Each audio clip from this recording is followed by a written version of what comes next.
Hello and welcome to the Gerety Talks. My name is Lucia Ongay and I'm the co-founder of Gerety Awards, a global creative prize that is redefining the standard to which advertising has been traditionally held.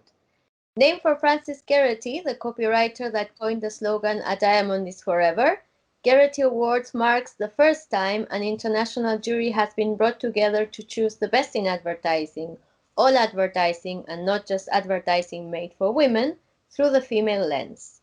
Just like the awards, Gerety Talks will put in the spotlight some of the industry's true change makers with the aim to drive progress within the industry in a global scale. Today I'm very happy to have as a guest Mitra Shahsavand. Hi Mitra, thanks for joining us. She's design director at her own brand design boutique in Tehran. She graduated from Tehran University, the College of Fine Arts in Graphic Design, and moved to London to study typographic design and graphic communications at London College of Communications. She later obtained a postgraduate degree in media and communication from University of Leicester. In recent years, she has been lecturing at university and participated in many jury panels. She has worked for international brands such as Adidas, Samsung, Nestlé, Miguel, MoneyGram and Purina, and handled large-scale projects when she moved back to Iran for local clients such as Saman Bank, Monsoon Group, and Refah supermarkets. Thank you for joining us today in these Gerety Talks. So the first thing I have to say is congratulations, because you won a bronze with your campaign A Hair Affair for hair care products brand Z at the Gerety 2020. So let's have a look at the campaign first, and then we can go with the questions. We started with the story of a lonely Iranian king who falls in love with a fairy. The problem is that the fairy changes into a different being every single day. She is only recognizable when her reflection as a woman is seen in water or a mirror. She randomly turns into a dove, a peacock, a hippo, a deer, a fish, or a horse until one night a phoenix comes to the king's rescue and turns the fairy into a real woman for good.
Z's head office was branded with new brand images in order to create loyalty and hope amongst its employees.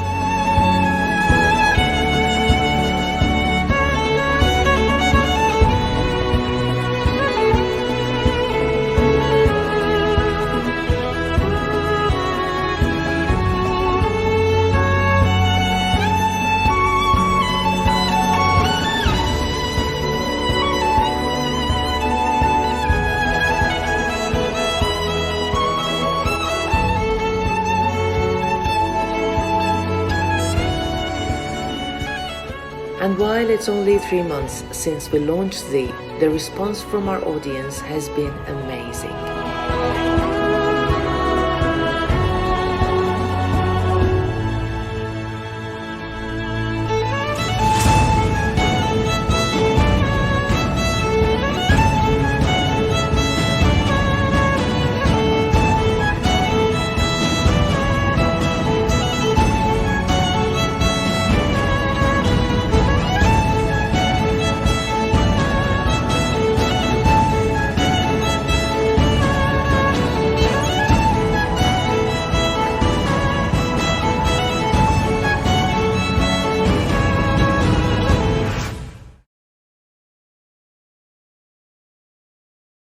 So how did you approach this project, knowing that showing the hair wasn't an option?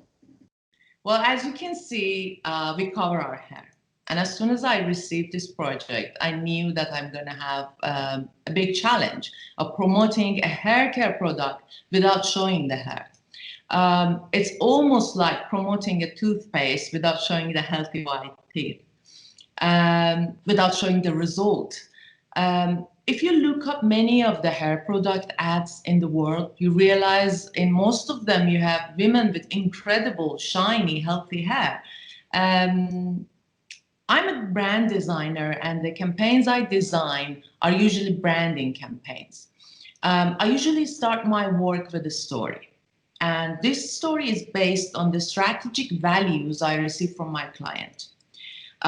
Their vision was to communicate all women are beautiful, no matter what type of hair they have. They can have curly, dry, colored, or straight hair, and they are still beautiful in their own unique way. I knew showing these types of hair are not an option. So I tried to find a way to show it without showing it. It was quite a challenge. This led me to come up with the story of a fairy who changes into a different animal every single day. She can change herself into a hoopoe, into a peacock, to a horse, and to any kind of animal, and still be the same fairy. That's what I was trying to communicate. Okay. And you use different animals to represent the hair, like birds and horses, as you mentioned before. Was there any specific reason to choose these animals? Do they represent something? Yes, they do. Since we wanted to show the hair, it had to be different. We had like 6 SKUs for 6 types of hair. For example, for damaged hair, we chose hoopoe, since its crown looks a bit dry and spiky. For colored hair, the peacock, and so on. For the normal hair, dove. These animals are used in the story that we wrote for the brand. Okay. And I read in an article about Iranian design that Iranian designers have the immense privilege of being born into a 3,000-year-old civilization. The source of inspiration are almost inexhaustible, but this heritage sometimes tends to limit innovative ideas. It is a huge challenge to create that is shaped by so much history. Do you agree? And do you feel the pressure of this heritage when you create? From the top of my mind, I have to say I actually don't. I guess when I start thinking about a project, I'm a citizen of the world. I only think of 2 things, my brief and my audience. But I can tell you, when we were students, we were expected to study Persian art and know every single little detail about it. We started using ancient motifs in our work. And to be honest, it didn't look right. I remember there was a short while, it became a trend in design. You would see banks or even tissue boxes with ancient elements. It wasn't beautiful, to me at least. I think the medium wasn't right for such huge heritage. The only time it worked, I guess it was for Iran's main airline, Iran Air logo. Mr. Edward Zahrabian designed this logo using a mythical creature's head, which was built thousands of years ago in Persepolis. I don't know if you know about Persepolis or Yes, not. I know about it. Yeah, yeah. The head, it had a head of an eagle, ears of a cow, and a horse mane. Um, this logo is still working after like half a century. I think it's about 60 years that it's been designed, and they're still using it without any change. It works. People love it. It's their heritage, and it's used in the right place. I think what our ancestors have been doing was amazing, but we can't become them. We can't even plan or think we have a duty. But I think we can be the best of ourselves, and it happens naturally and without planning or knowing. the fact that in 2019, I create a mythical brand story and design a product based on it comes from my heritage. And to be honest, before you ask me, I even didn't think of it. The fact that I use like old poems on the packaging, these poems belong to Hafiz, for example, like centuries ago. And now my audience, after years and years and years, they see these poems on the packaging and they love it. So it means that it's from their heritage and my heritage. So it works. And I've been doing it without even knowing it. So it's there, but we don't have to push it, I think. Have to push it. And the same article says that many designers prefer to turn to globalized standards in order to shine in the international scene. And you chose the opposite for your campaign. Why did you choose to do it this way? I told you before that I work with brand strategies. The first thing my client told me that their brand values are that they're truthful, honest, and clear. So I had to be the same thing. We couldn't ask the consumer to love themselves the way they are and then pretend to be someone else that we are not. It was such a big conflict. So it didn't make sense. I asked Parisa, my client's marketing director, to let me design the packaging without any English typography. Fortunately, they supported the idea. And we all went for it. We even had a label on the back expressing proudly Iranian. And our consumers loved it. We used individual poems on each SKU about the hair. I actually read on the social media that one of the reasons many people bought the product for the first time was that poem. And they liked. Yeah, because the poem was talking about the beauty of the hair from like centuries ago. And you see, we couldn't show the hair, but we could talk about it. And this is even in a way more exciting for the consumer because they always bought brands that showing the hair. This was the first time that they were buying something that wouldn't show the hair, but we would talk about the hair. And it had some... and even showing the hair was in a somehow clever way, mixing things together. So I think it was actually even more attractive for them. And were there any campaigns among the Gerety winners that strike you most? Do you have a favorite one? I do. My favorite one is Generation Lockdown for March for Our Lives by McCann. It strikes so hard. It's bold, it's truthful, tells the story exactly. And suddenly find yourself in the middle of that story, shaken and surprised. This is what I call advertising today. More than advertising, communication, facing the truth. And today we need the truth more than ever.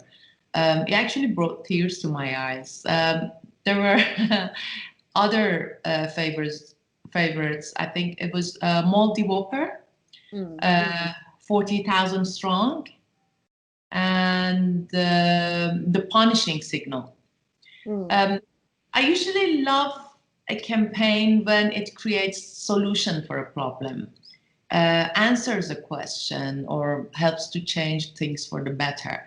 I think today's world, we don't only need to be entertained. We want something more than that. And you have a degree in arts and graphic design and a postgrad in mass communication and media studies. Did you always know you wanted to work in advertising? How were your first steps in the career? I started as a graphic designer. Advertising was always really fascinating for me. It was so attractive. Right now, I'm a brand designer more than being an advertising expert. I usually do my campaigns after I design the brand, and they're more like branding campaigns more than being advertising. and I was always fascinated by brands. The reason I studied mass communication was that I wanted to learn how to transmit brand's message to my audience. I was really curious to know my tools.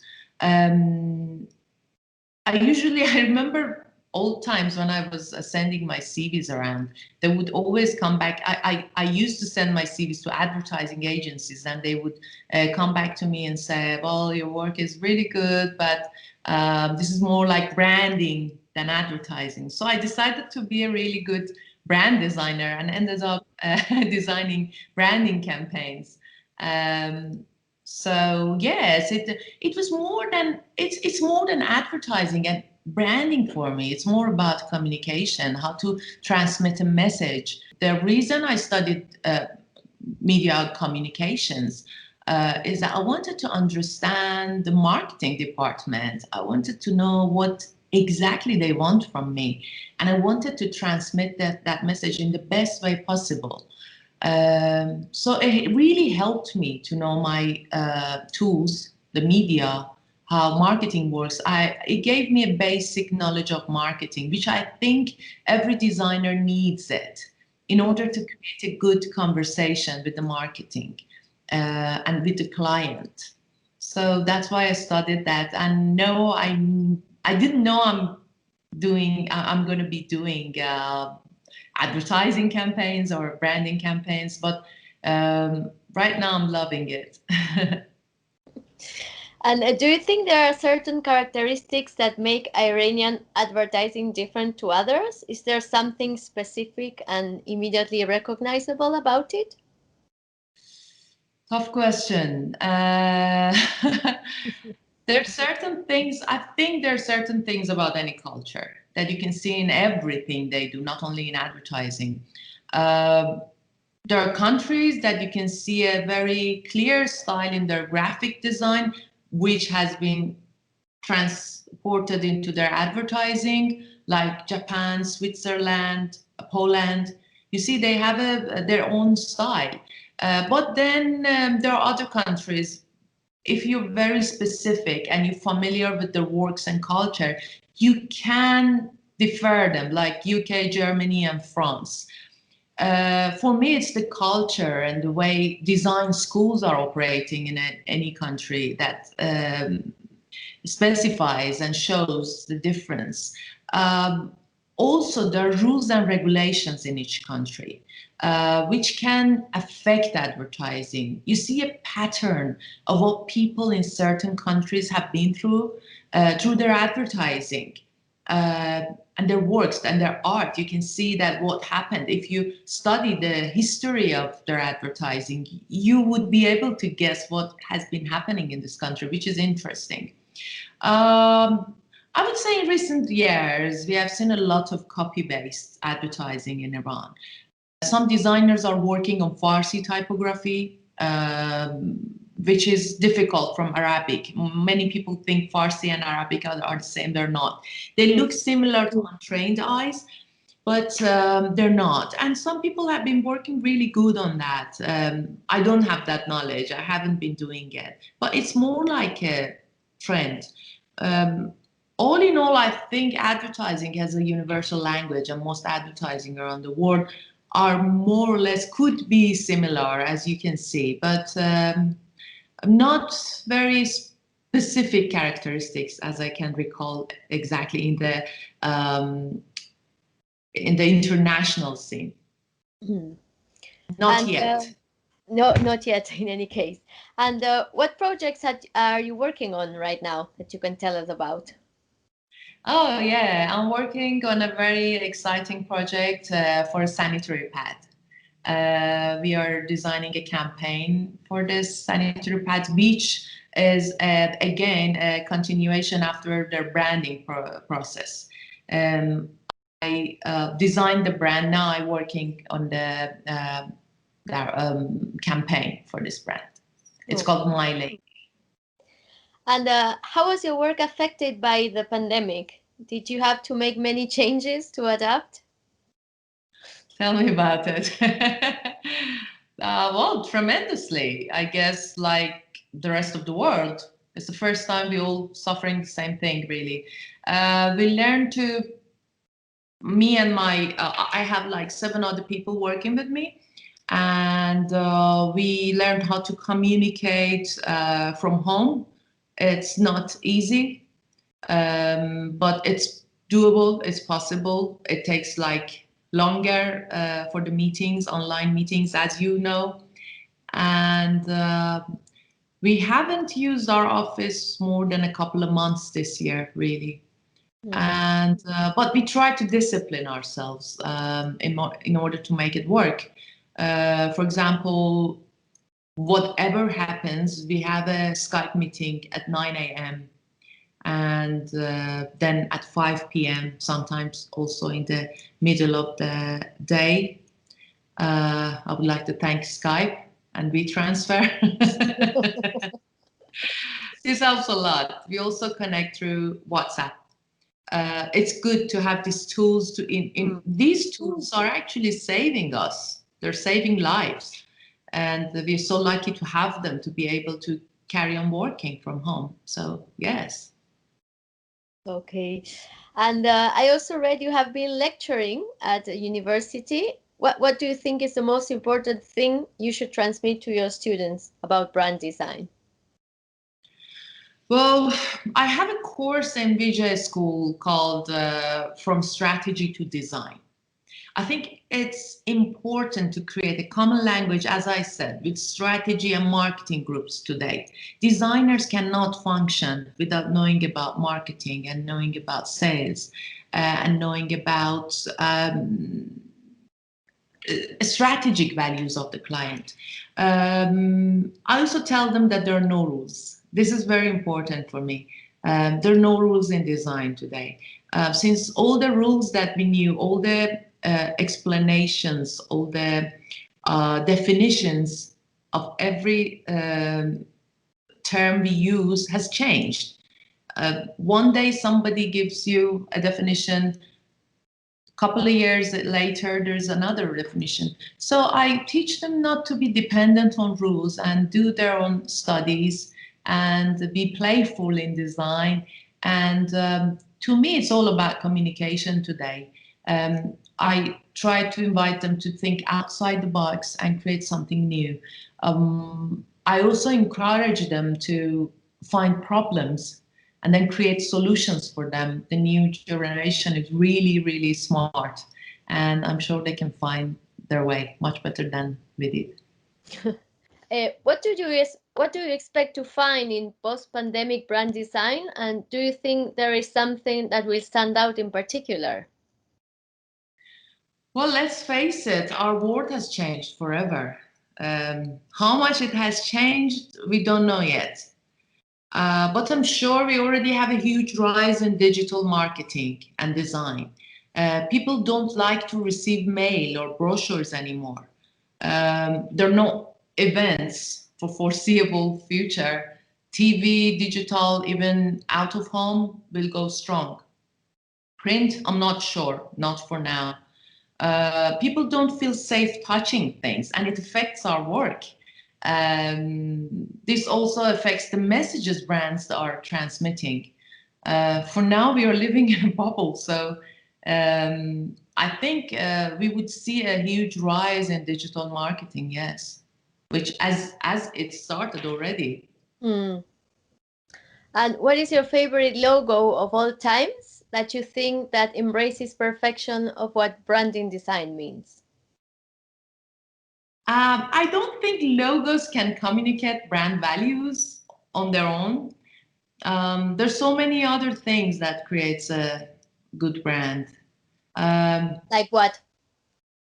Many things, values, brand values, the visions, their visual identity, the verbal identity, many other things, the way they behave, the way they react, the way they communicate their values.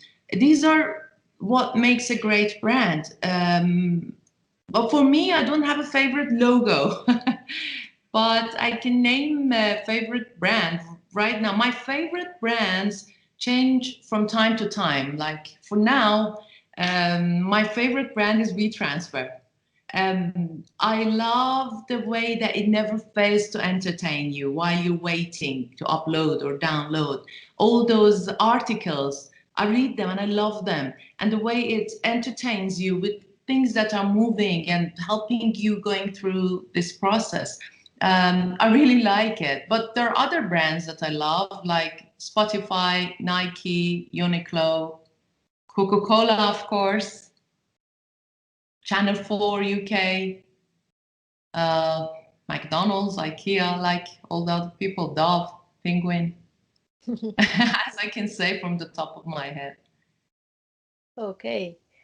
Well, thank you so much for all your thoughts and your insights and for sharing this moment with us. And congratulations again for your campaign. Thank you very much. And hope everything goes well soon. Thank you. Cheers. Bye-bye.